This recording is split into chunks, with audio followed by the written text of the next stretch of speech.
Hey everybody, I'm Christopher Green. You're watching AMTV, Alternative Media Television. Forgive me the camera angle.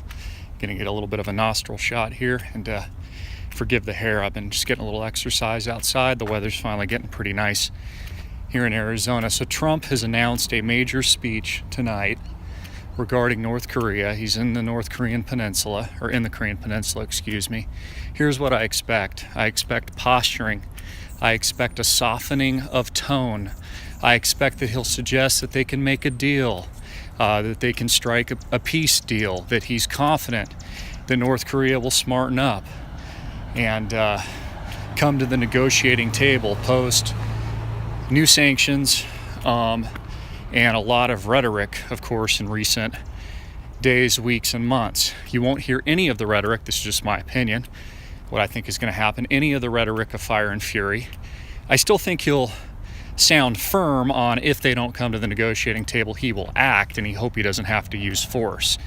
Here's what's really going on, though. Trump, who secured himself on this Asia trip and a flipping and coup in Saudi Arabia, of which the king and his son that they're cementing in power are aligning themselves with U.S. interests in preparation to go to war, not just with Russia, China, but also Iran. It's why they've blamed Iran, an Iranian-financed terrorist organization labeled by the United States Hezbollah, for the attack, the missile airstrike that targeted a Saudi Arabian airport. But all that was a guise and a smokescreen to play the blame game so that the King Salman, could basically purge these other Saudi Arabian kings, princes, etc. So this is a major development. Here's the deal. It's a curveball. Trump is playing a game. So, in my opinion, he'll soften tone tonight, and then he'll follow it up with war.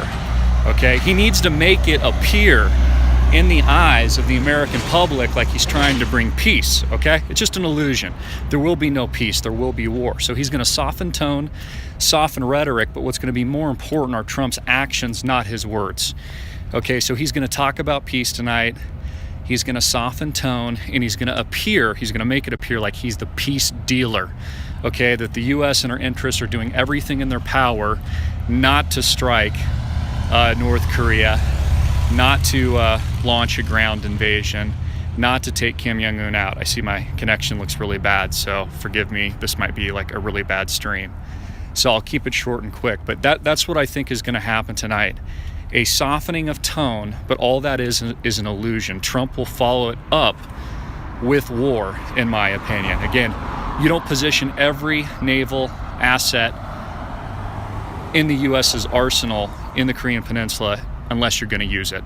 Bottom line, Trump is planning on using it, and this is where I think we potentially get the false flag, or we get the Pearl Harbor event that I've been warning about for a very long time. So we'll be watching his speech closely. That's what I expect. I'm Christopher Green. You're watching AMTV. And also, click that link below. I did a private show today, a live show where I go over all the detail on how I think Saudi Arabia was connected to the Las Vegas shooting cover-up that fateful night, connected to what was going down with Stephen Paddock, the patsy, etc., the transference of guns, and it's a bombshell. So thank you so much. Please support us. Click that link below. God bless. Thank you.